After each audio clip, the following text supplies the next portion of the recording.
अभी तक आप बता रहे थे कि जो डीएनटी के जो लोग हैं वह अपने सीमित संसाधन, टूटे फूटे संसाधन लेकर के भी यहाँ पर आने के लिए उत्सुक है। कैसे देखते हैं उस मामले को? इसका जो ये मतलब है कि जो आज प्रज्वलित जो ज्योति प्रज्वलित करने की बात थी ना, ये जागृति की ज्योत है। कि जागृति की ज्योत का मतलब तो डॉक्टर बाबा साहब अम्बेडकर कहते थे कि जागृति की अखंड ज्योत जलाए रखना। ये जागृति की अखंड ज्योत पहले से वामन मेश्राम साहब के नेतृत्व में चल रही है। आज हमने उसको फिर से प्रज्वलित करके लोगों को ये बताने का काम किया है कि हम अभी बैठे नहीं, हम समाज को जगाने का काम कर रहे हैं। जहां तक डीएनटी के लोगों की बात है, डी नोटिफाइड ट्राइब, यानी कि ऐसी जातियां जिनकी पहचान ही कोई नहीं है, जिनको भारत सरकार ने भारत का नागरिक ही नहीं माना। तो इस प्रकार के जो लोग हैं, हम उन लोगों को समझाने में कामयाब हुए हैं कि वो एससी के लोग, शेड्यूल ट्राइब के लोग, बैकवर्ड के लोग और इनसे कन्वर्टेड माइनॉरिटीज के लोग, सबका डीएनए एक है।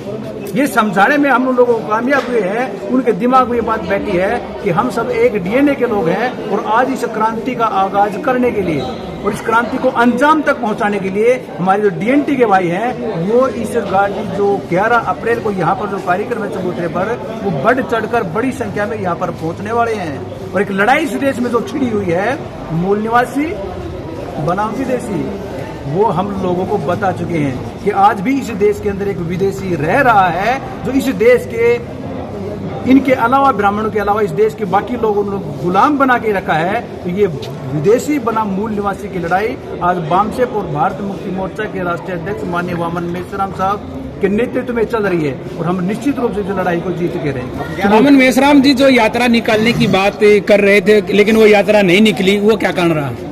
यात्रा मेश्राम साहब निकालना चाह रहे थे, लेकिन वर्तमान की जो सरकार है वो संविधान विरोधी सरकार है। संविधान का आर्टिकल 19 क्या कहता है कि हमें अपनी बात रखने का, अपना प्रचार प्रसार करने का अधिकार है। लेकिन वर्तमान की जो सरकार, केंद्र सरकार बैठी है, वो संविधान को नहीं मानती और संविधान के विरोध में काम कर रही है। हमारी संविधान को बचाने की ही तो लड़ाई है। संविधान बचाने के लिए तो हम लोग काम कर रहे हैं, क्योंकि संविधान बचेगा तो इस देश के अंदर समता, स्वतंत्रता बंद। यात्रा न निकलने पर आपके संगठन ने क्या कदम उठाया? यात्रा न निकलने पर, जैसे सभी की यात्रा निकली, राहुल गांधी की निकली है, हरियाणा के अंदर भी कई यात्राएं निकली हैं, जो इसमें महम के विधायक हैं जहां आप खड़े हैं, इन्होंने भी यात्राएं निकाली हैं। इसमें जो अभय है चौटाला, वो भी निकाल रहे हैं। लेकिन इसकी यात्रा न निकलने पर आपके संगठन ने क्या कदम उठाया? जिन लोगों की यात्रा न निकल रही है, उनका जिनका आप नाम ले रहे हैं, उन लोगों को व्यवस्था की समझ नहीं है। इस देश के अंदर जो लड़ाई है, वो लड़ाई पूंजीवाद अमीर गरीब की लड़ाई नहीं है, इस देश के अंदर जातिवाद की लड़ाई है। और ये जो लोग जिनका आप नाम ले रहे हो, इन्होंने यात्राएं निकाली है, ये उन्हीं के इशारों पे काम करने वाले। कांग्रेस कौन है? कांग्रेस ब्राह्मणों की पार्टी, बीजेपी ब्राह्मणों की पार्टी, सीपीआई ब्राह्मणों की पार्टी, सीपीएम ब्राह्मणों की पार्टी, तृणमूल कांग्रेस ब्राह्मणों की पार्टी, और वर्तमान में जो नई आम आदमी पार्टी आई है, वो भी तो उन्हीं का उछाला हुआ सिक्का है। तो ये जो लोग हैं, जो व्यवस्था ब्राह्मणों की व्यवस्था है, उस व्यवस्था को इन लोगों से जिनका आप नाम ले रहे हो, उस व्यवस्था को इन लोगों की यात्रा से कोई खतरा नहीं है, इसलिए उनका विरोध नहीं हुआ।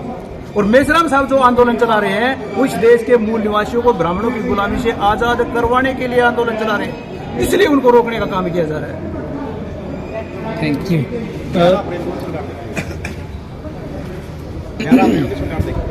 11 अप्रैल का जो कार्यक्रम है यहाँ पर महम चौबीसी के चबूतरे पर, वो इस देश की दिशा और दशा बदलने वाला कार्यक्रम है। क्योंकि भारत के इतिहास में शुद्राज नाम से जो क्रांति हो रही है, ये भारत के इतिहास में पहली बार ये क्रांति हो रही है और ये क्रांति इस देश की दिशा और दशा बदलने वाला कार्यक्रम होगा। हरियाणा से इसकी शुरुआत की गई है, हरियाणा से इसका आगाज किया गया है और इसका अंजाम इस पूरे देश के अंदर, जो डॉक्टर बाबा साहब अम्बेडकर ने अपना जब बुद्धि लगाया ना देश के लिए, तो इस देश की दिशा और दशा को बदल के रख दिया। साहब काशीराम ने जब इस देश के अंदर अपनी बुद्धि लगाई, तो इस देश की राजनीति में अस्थिरता पैदा कर दी। आज माननीय वामन मेश्राम साहब उन्हीं पद चिन्हों पे चलते हुए इस देश की व्यवस्था को बदलने का काम कर रहे हैं और ये खतरा ब्राह्मणों को आभास हो चुका है। इसलिए वो लोग बौखलाहट में, मोहन भागवत कहता है कि हमारे पुरखों से गलतियां हुई। क्या गलतियां हुई? उन्होंने वर्ण व्यवस्था बनाई, उन्होंने जाति व्यवस्था बनाई। ये गलतियां हमारे पुरखों से हुई और इन गलतियों की माफी मांगने में हमें कोई संकोच नहीं है। ये आंदोलन कौन चला रहा है? ये आंदोलन तो वर्तमान में बामसेप के राष्ट्रीय अध्यक्ष माननीय वामन मेश्राम साहब चला रहे हैं ना, जिन्होंने देश के अंदर जाति जो ब्राह्मणों ने टुकड़ों में बांटा हुआ था। हम लोग बटे हुए लोग नहीं है, हम बांटे हुए लोग हैं, ब्राह्मणों के द्वारा बांटे हुए लोग हैं। और ये अब साबित भी हो चुका है, क्योंकि मोहन भागवत तो चीफ है ना आरएसएस का। आरएसएस ब्राह्मणों का संगठन है, उसने भी ये कह के साबित कर दिया कि जातियां ब्राह्मणों ने बनाई, और ये भी कह दिया क्या कि जातियां भगवान ने नहीं बनाई, पंडितों ने बनाई। खुद स्वीकार कर रहे हैं ना, इनके पुरखे स्वीकार कर रहे हैं। तो ये लड़ाई मेश्राम साहब के नेतृत्व में चल रही है, और मेश्राम साहब के नेतृत्व में ही इस लड़ाई को अंजाम तक हम लोग पहुंचाने का काम इस टोटले के माध्यम से करेंगे। थैंक यू, बहुत बहुत धन्यवाद सर। शुद्धराज क्रांति हो रही है 11 अप्रैल के आज 15 दिन बच गए हैं। अभी तक कितनी तैयारियां आपके पास में हो चुकी हैं और कितनी तैयारियां और बाकी रही हैं? पूरे हरियाणा और उत्तर भारत में इस रैली के लिए युद्ध स्तर पर प्रक्रिया जारी है, और ये एक ऐतिहासिक रैली होगी।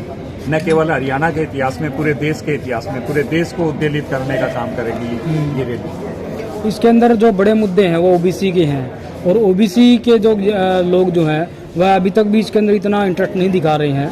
हो सकता है कि अगले जो 15 दिन है उनके अंदर वह भारी संख्या में आ जाए। अभी कितना ओबीसी जो वर्ग है इसके अंदर जागरूक हो चुका है 2-3 दिनों के अंदर, जो भी आप काम कर रहे हैं? ओबीसी वर्ग को ना मोटिवेट किया जा रहा है कि उनके अधिकारों पर किस प्रकार से कुठाराघात हुआ है।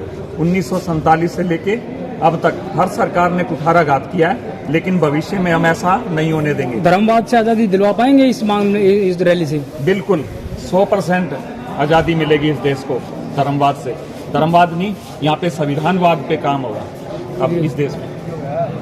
और कुछ?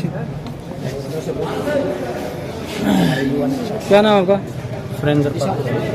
अभी अब अगर हम लोग देख रहे हैं तो बड़े स्तर पर यहाँ पर लोग आए हुए हैं, और हरियाणा के लगभग जिलों से यहाँ पर लोग आए हुए हैं। शुद्धराज क्रांति को एक तरीके से सफल बनाने का कार्यक्रम चला हुआ है। शुद्धराज क्रांति को आप कैसे देखते हैं?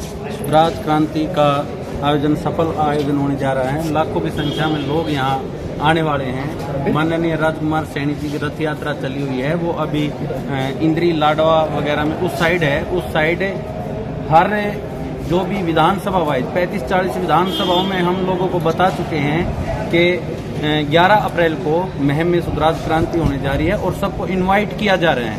और हमारे जितने भी जिलाध्यक्ष हैं, 22 के 22 जिलों के जिलाध्यक्षों को हमने बता दिया है कि 11 अप्रैल के लिए आप लोग कमर कस लो, और 11 अप्रैल को भारी से भारी संख्या में लोगों को निकालना है। और आप जो कह रहे हैं कि ओबीसी वर्ग किस तरह से देख रहा है, ओबीसी वर्ग इसमें अब पहले क्या था कि ओबीसी को कोई जगाने वाला ही नहीं था, लेकिन खासकर हरियाणा में तो राजकुमार सैनी जी ने ओबीसी को इतना जगा दिया है, उनको अच्छी तरह यूँ बता दिया कि आप चौथे वर्ण व्यवस्था में चौथे पायदान पे शूद्र हैं। हम सब ओबीसी के सभी लोगों को पता चल गया कि हम असल में शूद्र हैं।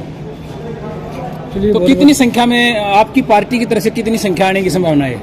देखो, हमारी पार्टी की तरफ से कम से कम हर जिले से आप 50 गाड़ी लगाओ। और असल बात क्या है कि जागरूकता की बात है, वो पूरे प्रदेश में हम फैला रहे हैं। यहाँ पे लाखों की संख्या में लोग आएंगे। पार्टी वाइज ये कोई मामला नहीं है। आप पार्टी की तरफ से आएंगे या सामाजिक दृष्टि से आएंगे? सामाजिक दृष्टि से आएंगे जी, क्योंकि ये सामाजिक कार्यक्रम है। पार्टी की दृष्टि 2024 में देखेंगे।